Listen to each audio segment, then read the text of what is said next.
नमस्कार दोस्तों, मैं दिव्यांश आप सभी का स्वागत करता हूं आपके अपने चैनल द एग्जाम्स बडी में। उम्मीद करता हूं कि आप सभी लोग सकुशल होंगे और अपना गिफ्ट प्राप्त कर चुके होंगे।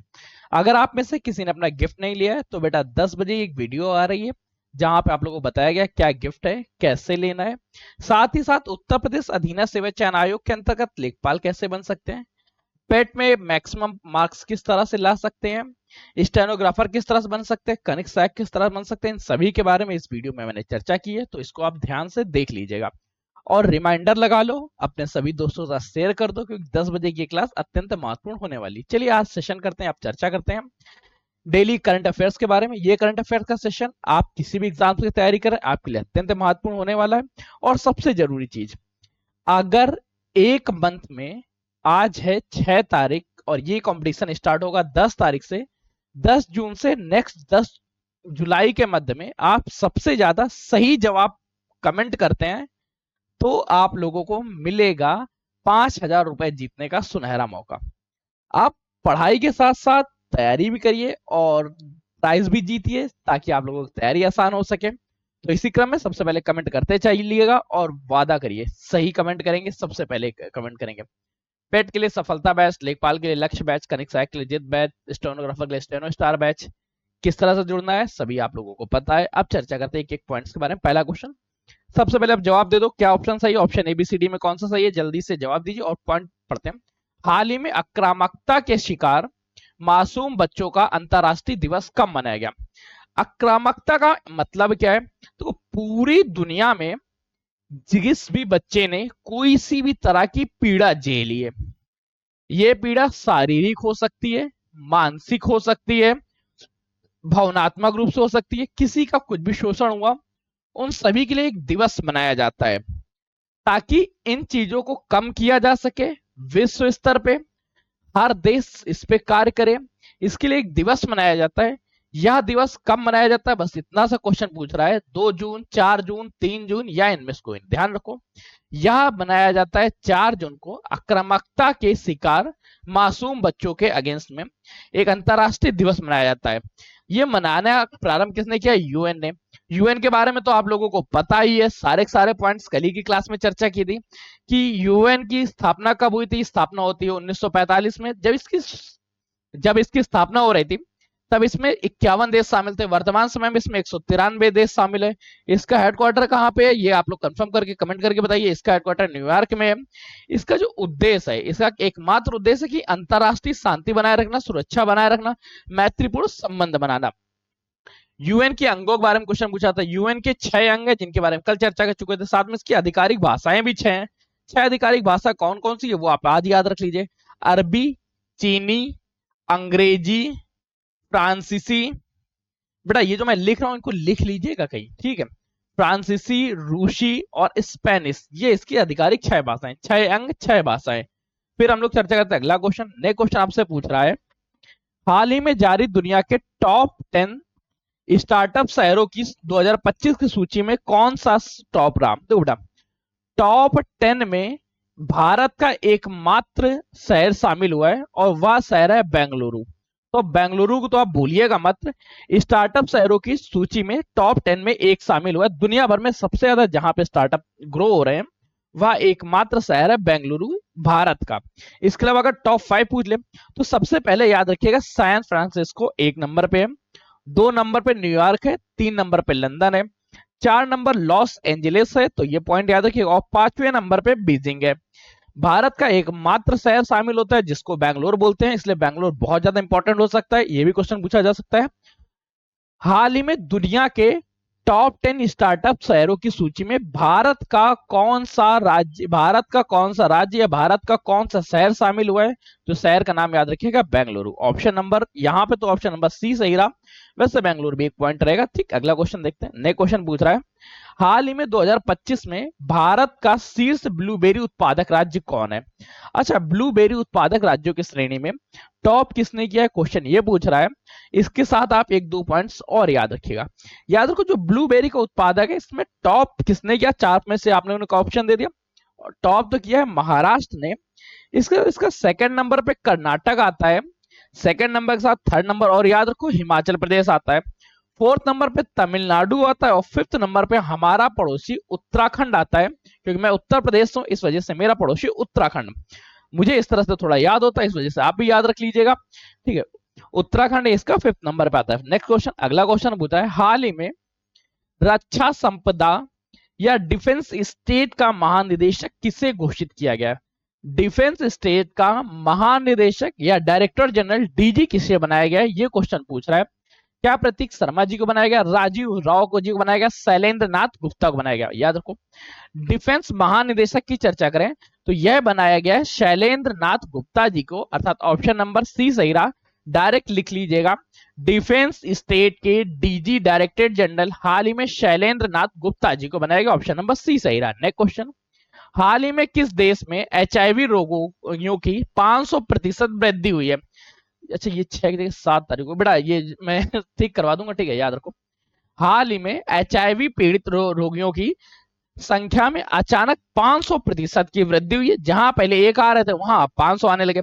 यह देश कौन सा, इतना क्वेश्चन पूछ रहा है, तो बेटा ध्यान रखो, इस देश का नाम फिलीपींस है, अर्थात ऑप्शन नंबर यहाँ क्या रहा, बी सही रहा।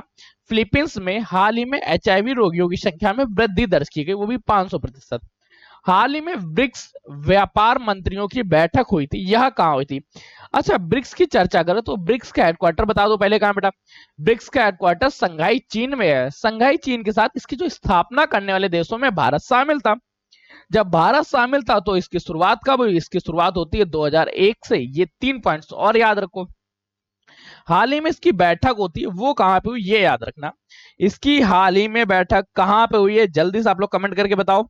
ब्रिक्स की जो हाल ही में बैठक होती है यह होती है ब्राजील में, अर्थात ऑप्शन नंबर क्या रहा है इसका, ऑप्शन नंबर ए सही रहा। नेक्स्ट क्वेश्चन, हाल ही में किस शहर में स्वस्थ विश्व स्वास्थ्य सभा या वर्ल्ड हेल्थ असेंबली की शुरुआत की गई? अच्छा, वर्ल्ड हेल्थ असेंबली ये लगाई किसके द्वारा? ये लगाई गई डब्ल्यूएचओ द्वारा। डब्ल्यूएचओ क्या, वर्ल्ड हेल्थ ऑर्गेनाइजेशन है जो संपूर्ण विश्व के स्वास्थ्य की कामना करता है और उससे संबंधित मापदंडों का शुरुआत करता है। अब ये जो लगाया गया, इसकी स्थापना कब होती है? डब्ल्यूएचओ की स्थापना होती है 7 अप्रैल सन 1948 को। इसका हेडक्वार्टर कहां है? इसका हेडक्वार्टर जेनेवा में, स्विट्जरलैंड जेनेवा, ठीक है, स्विट्जरलैंड जेनेवा में इसका हेडक्वार्टर है। अब ये जो डब्ल्यूएचओ विश्व स्वास्थ्य सभा वर्ल्ड हेल्थ असेंबली हुई, या वर्ल्ड हेल्थ असेंबली है जेनेवा में हुई, अर्थात ऑप्शन नंबर इसका क्या रहा, बी सही रहा। नेक्स्ट पॉइंट, हाल ही में किस शहर में भारत के पहले एआई आधारित गैर इन्वेसिव, या मुझे पढ़ने में बड़ी समस्या आती, रक्त परीक्षण उपकरण की शुरुआत की गई? AI based non invasive blood testing device launch recently in which city was India's first AI based non invasive blood testing device launched? यह हाल ही में कहां पे लॉन्च हुई है कि एआई के आधार पे रक्त का परीक्षण किया जाएगा। अब ब्लड टेस्ट बहुत जल्दी हो जाया करेगा और इसके द्वारा चीजों को और आसानी से बनाया जा सकता है। जैसे कुछ ब्लड टेस्ट में 1 से 2 दिन लग जाते थे, अब वो टेस्ट एआई आधारित है तो बल्क में ज्यादा सटीक से मानवीय त्रुटि होने की संभावना यहाँ कम हो जाएंगी। यह हाल ही में कहां लॉन्च किया गया, ये क्वेश्चन आपसे पूछ रहा है। यह लॉन्च किया गया हैदराबाद में। स्कीम का नाम याद रखिएगा, आपसे एक स्कीम भी पूछा जा सकता है, अमृत स्वस्थ भारत। अमृत स्वस्थ भारत स्कीम का नाम है। नेक्स्ट पॉइंट, अगला पॉइंट है, किस देश में विश्व हाइड्रोजन शिखर सम्मेलन 2025 का आयोजन किया गया? इसका उद्देश्य यह है जो गैर नवीनीकरण ऊर्जा के स्रोत हैं उनको समाप्त करके हाइड्रोजन आधारित फ्यूल सेल्स को बढ़ावा देना। ग्रीन हाइड्रोजन नेट जीरो पथ, इसका एम क्या है? हरित हाइड्रोजन नेट जीरो पथ की ओर, ठीक है, ये इस तरह से है। कुल मिला के इतना है कि जो गैर नवीनीकरण ऊर्जा के स्रोत हैं जैसे पेट्रोल, डीजल, कोयला, इनके प्रयोग को रोका जाए, इनको रोक के हाइड्रोजन के प्रयोग को बढ़ाया जाए। इसका जो विश्व शिखर सम्मेलन हुआ यह हाल ही में कहां हुआ, यह आपको कमेंट करके बताना है। हाल ही में यह नीदरलैंड में हुआ था, अर्थात ऑप्शन नंबर क्या है इसका, ऑप्शन नंबर ए सही हो गया। नेक्स्ट क्वेश्चन, हाल ही में किस राज्य में यूथालिका मकलाना नाम की तितली की एक नई प्रजाति की खोज हुई है? तितली की नई प्रजाति है यूथालिना मकलाना। ये कहां पे खोजी गई है, यह कहां पे खोजी गई, क्वेश्चन ये पूछ रहा आपसे। यह खोजी गई अरुणाचल प्रदेश में, अर्थात ऑप्शन नंबर क्या रहा इसका, ऑप्शन नंबर इसका डी सही हो गया। नेक्स्ट क्वेश्चन, अगला क्वेश्चन पूछ रहा है, हाल ही में मुकुल देव का निधन हो गया, वो कौन थे? मुकुल देव के बारे में पूछ रहा है कि मुकुल देव लेखक थे, पत्रकार थे, अभिनेता थे या इनमें से कोई नहीं। तो ध्यान रखो, मुकुल देव अभिनेता थे, अर्थात ऑप्शन नंबर क्या रहा है इसका? ऑप्शन नंबर सी सही हो गया। नेक्स्ट क्वेश्चन, अगला क्वेश्चन पूछ रहा है, हाल ही में नीति आयोग की 10वीं शासी परिषद की बैठक की अध्यक्षता किसने की गई? Recently who chaired 10th governing council meeting of NITI Aayog? अच्छा, नीति आयोग के हेड कौन होते हैं, ये आप लोग कमेंट करके बताइए कि नीति आयोग के अध्यक्ष कौन होते हैं। ये जो इसकी 10वीं बैठक थी, इसको हेड तो किया नरेंद्र दामोदर मोदी ने, जो भारत के प्रधानमंत्री हैं। साथ ही साथ इसमें एक लक्ष्य रखा गया, इसका लक्ष्य है 2047 तक भारत को विकसित राष्ट्र बनाने को। 2047 तक भारत को विकसित राष्ट्र बनाने का लक्ष्य रखा गया है। इसका एम याद रखिएगा, एम आपसे क्वेश्चन पूछा जा सकता है। किसके द्वारा अध्यक्षता की गई? नरेंद्र मोदी, जो भारत के प्रधानमंत्री, अर्थात ऑप्शन नंबर इसका क्या रहा? बी। इसका उद्देश्य क्या है? इसका एम है 2047 तक भारत को विकसित राष्ट्र बनाना। नेक्स्ट क्वेश्चन, हाल ही में किस राज्य ने भारत की पहली विस्टाडोम जंगल सफारी ट्रेन सेवा शुरू की गई है? अच्छा, ट्रेन सेवा का नाम है विस्टाडोम जंगल सफारी। इसमें किया क्या जाएगा? 107 किलोमीटर में जंगल फैला हुआ है, यहां पे एक धीमी गति की ट्रेन चलाई जाएगी, जिसमें बैठ के आप सभी लोग इसका सफर आनंदनुमा सफर मतलब सफर का आनंद ले सकते हैं। और यह सफर धीमी गति से किया जाएगा तो एक एक जानवरों को आसानी से देख सकते हैं। यह प्रारंभ कहां किया गया? यह बहराइच में प्रारंभ किया गया। बहराइच में कहा? कतरनिया घाट वन्यजीव अभ्यारण्य में। कहां पे? कतरनिया घाट वन्यजीव अभ्यारण्य में। तो ये points of wild life sanctuaries में। बहराइच कहां है? कंफर्म हो गया, बहराइच उत्तर प्रदेश में, अर्थात ऑप्शन नंबर क्या है इसका? ऑप्शन नंबर बी सही हो गया। विस्टाडोम जंगल सफारी ट्रेन सेवा कहां शुरू की गई? यह शुरू की गई है उत्तर प्रदेश में, उत्तर प्रदेश के बहराइच में भी कतरनिया घाट वन्यजीव अभ्यारण्य में 107 किलोमीटर के सफर को स्लोली कवर किया जाएगा।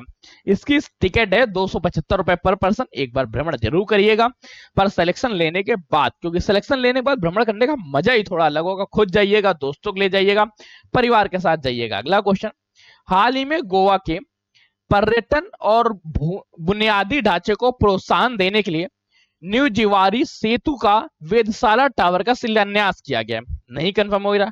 पर्यटन और बुनियादी ढांचा को बढ़ावा देना है। न्यू जिवारी सेतु कहां पर? या न्यू जिवारी सेतु का एक नया वेधशाला खोला गया, टावर इंफ्रास्ट्रक्चर नहीं यार, कंफर्म है तो हटाओ। केवल आपको ये बात बतानी है कि ये कहां, ये किसके द्वारा, इसका उद्घाटन किसके द्वारा? इसका उद्घाटन किया गया नितिन गडकरी जी द्वारा। ऑप्शन नंबर क्या रहा? ऑप्शन नंबर इसका सी सही रहा। नेक्स्ट क्वेश्चन, हाल ही में नीरज चोपड़ा ने ओरलेन जुआसिन कुसोनिस मेमोरियल प्रतियोगिता का कौन सा पदक जीता है? इसमें नीरज चोपड़ा जो भाला फेंकते हैं, इन्होंने रजत पदक जीता है, अर्थात ऑप्शन नंबर क्या रहा? इसका ऑप्शन नंबर सी सही रहा। अब बेटा एक छोटा सा प्रमोशन है, उससे पहले आप लोगों के लिए एक गिफ्ट है। अगर आपने अभी तक गिफ्ट नहीं लिया तो बेटा क्या कर रहे हो, 10 बजे क्लास आ रही है, सबसे पहले तो इसको आप पिन कर लीजिए कि इस क्लास को देखना ही देखना है, ध्यान रखना, ठीक है। अगर आप 10 बजे के बाद इस क्लास को देखते हैं तो कोई दिक्कत नहीं, डिस्क्रिप्शन में लिंक चेक करिएगा, गिफ्ट के नाम से लिंक लगा हुआ है, तो सबसे पहले उस गिफ्ट को ले लीजिएगा। गिफ्ट में क्या मिलेगा ये आपको इस वीडियो में देखने को मिल जाएगा। इसके अलावा अगर आप पेट की तैयारी करो तो सफलता बैच, लेखपाल के लिए लक्ष्य बैच, कनिष्ठ सहायक के लिए जिद बैच, आशु लिपिक के लिए स्टेनो स्टार बैच, ये सारे बैचेस आप लोग लिए लाइव हो चुके हैं। फीस कल सर ने एक ड्रामेस्टिक तरीके से कम की, कैसे कम की उस बारे में आप देखिएगा वीडियोस, यहाँ पे आपको पता चलेगा। जैसा आप लोगों ने कहा वैसा सर ने कर दिया। तो मिलते हैं नए सेशन में नई जानकारियों के साथ। इन सभी बैचों के साथ एनरोल हो जाइएगा, जो बैच आपके काम के वहां एनरोल हो जाएगा। मिलते हैं नए सेशन में नई जानकारी के साथ, तब तक के लिए कीप स्टडी, कीप स्माइलिंग, पढ़ते रहिए, मुस्कुराते रहिए। पढ़ाई मुस्कुराहट एक साथ अच्छी लगती है, अकेले में दोनों ही अधूरे हैं। और हाँ, सबसे जरूरी चीज, सेशन को लाइक कर दीजिएगा, दोस्तों शेयर कर दीजिएगा, चैनल को सब्सक्राइब कर लीजिएगा और अपने मन के विचारों को कमेंट करके बताइएगा। मैं लगातार आपके कमेंट पढ़ने के लिए लगातार आतुर रहता हूं। तब मिलते हैं, तब तक के लिए कीप स्टडी, कीप स्माइलिंग, पढ़ते रहिए, मुस्कुराते रहिए। पढ़ाई मुस्कुराहट एक साथ अच्छी लगती है, अकेले में दोनों ही अधूरे हैं। धन्यवाद दोस्तों।